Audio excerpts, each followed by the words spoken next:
વિધાનસભામાં અમિત ચાવડા દ્વારા સૂચન આપવામાં આવ્યું છે। અમિત ચાવડાએ સૂચન આપ્યું છે ગૃહમાં ચર્ચા માટે એક દિવસ હજુ વધારવા માટે કહેવામાં આવ્યું છે। તો માહિતી મળી રહી છે જ્યાં વિધાનસભા ખાતે અમિત ચાવડાએ સૂચન આપ્યું છે અને એક દિવસ વધારી આખો દિવસ ચર્ચા માટે લાવવો જોઈએ અને બહુમતીના જોરે અમને ગઈકાલે સસ્પેન્ડ કરવામાં આવ્યા હતા। અમિત ચાવડા દ્વારા મહત્વનું નિવેદન પણ સાથે સાથે આપવામાં આવ્યું છે જે પ્રકાશમાં આવી રહ્યું છે। 3 દિવસ પૈકી એક દિવસ માટે સસ્પેન્ડ કેમ કર્યા અને આવતીકાલે મોકળાશથી લાઈવ ચર્ચા થવી જોઈએ તેવું સૂચન અમિત ચાવડા દ્વારા વિધાનસભામાં આપવામાં આવ્યું છે। અમિત ચાવડાએ ગૃહમાં સૂચન કર્યું છે એક દિવસ વધારવા માટેનું। તો ગૃહમાં ચર્ચા માટે વધુ એક દિવસ વધારવામાં આવે અને એક દિવસ વધારી આખો દિવસ ચર્ચા માટે લાવવામાં આવે। બહુમતીના જોરે અમને ગઈકાલે સસ્પેન્ડ કરવામાં આવ્યા હતા। અમિત ચાવડા દ્વારા નિવેદન આપવામાં આવ્યું છે જ્યાં 3 દિવસ પૈકી એક દિવસ માટે સસ્પેન્ડ કેમ કર્યા અને આવતીકાલે મોકળાશથી લાઈવ ચર્ચા થવી જોઈએ તેવું પણ અમિત ચાવડા દ્વારા કહેવામાં આવ્યું છે।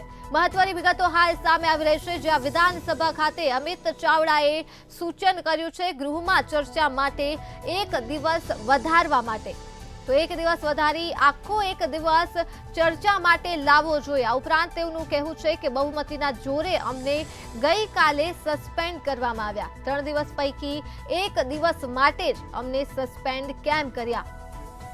તો આવતીકાલે મોકળાશથી લાઈવ ચર્ચા થવી જોઈએ તેવું પણ સૂચન અમિત ચાવડા દ્વારા આપવામાં આવ્યું છે। મહત્વની વિગતો સામે આવી છે જ્યાં અમિત ચાવડાએ વિધાનસભા ખાતે સૂચન આપ્યું છે ગૃહમાં અમિત ચાવડા દ્વારા સૂચન આપવામાં આવ્યું છે એક દિવસ વધારી આખો દિવસ ચર્ચા માટે લાવો અને બહુમતીના જોરે અમને ગઈકાલે સસ્પેન્ડ કરવામાં આવ્યા હતા। અમિત ચાવડાનું આ કહેવું છે જ્યાં 3 દિવસ પૈકી એક દિવસ માટે સસ્પેન્ડ કેમ કર્યા।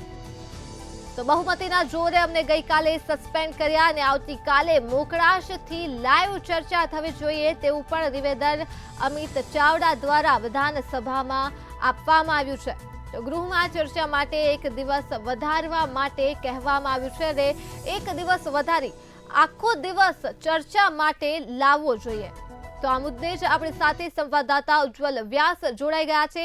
જે ઉજ્જવલ, અમિત ચાવડા દ્વારા ગૃહમાં એક દિવસ વધારવા માટેનું સૂચન આપવામાં આવ્યું છે, શું છે વધુ માહિતી?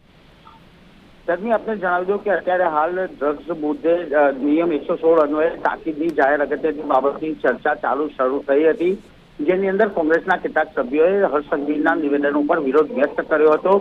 જોકે અમિત ચાવડાએ એક દિવસ વધુ સત્ર લંબાવવાની માંગ કરી છે અને આ ચર્ચાનું લાઈવ ટેલિકાસ્ટ કરવામાં આવે તેવી પણ એક માંગણી કરવામાં આવી છે। અમિત ચાવડાની આ માંગણી બાબતે અત્યારે બંને પક્ષો વચ્ચે રાજકીય ચર્ચાઓ ચાલી રહી છે। અંતે અધ્યક્ષ દ્વારા આ અંગેની જાહેરાત કરવામાં આવશે। હર્ષ સંઘવીએ કહ્યું કે આવા સંવેદનશીલ મુદ્દા ઉપર 3 દિવસના બદલે આવતીકાલનો એક દિવસ સત્રમાં ચર્ચા માટે લંબાવવામાં આવે તેવી એક પ્રબળ માંગ કરી છે।